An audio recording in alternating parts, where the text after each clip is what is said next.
Det her er Beate og Lis. Beate og Lis har kæmpet med selvværdsproblemer i mange år.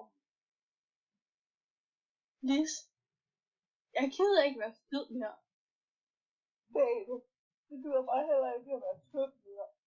Jamen prøv lige at se. Jeg spiste et chokoladebar i går, og jeg har fået 3 diller.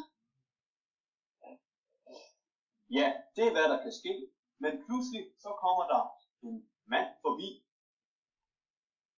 Nej, prøv at kigge, Lis. Ham der.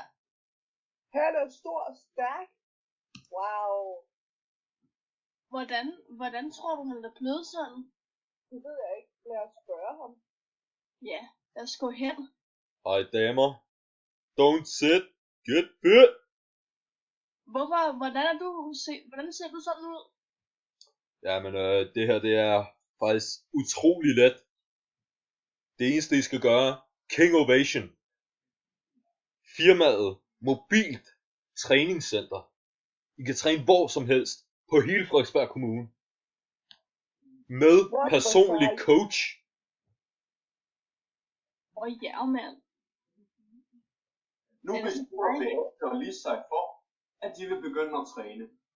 Det kan de gøre med appen King Ovation og komme i form med det mobile træningscenter, der er lige hvor de har brug for det. I kan bare bruge den her app, hvor I går ind, finder jeres træningscenter, tager hen til det. I bruger et abonnement. Det er 5 gange så billigt som fitnesscenter i Fitness World. Så gør det. Jamen, okay, Lis, er det vi gør? Det er jo meget mere. Don't sit, get fit, King Ovation. Out.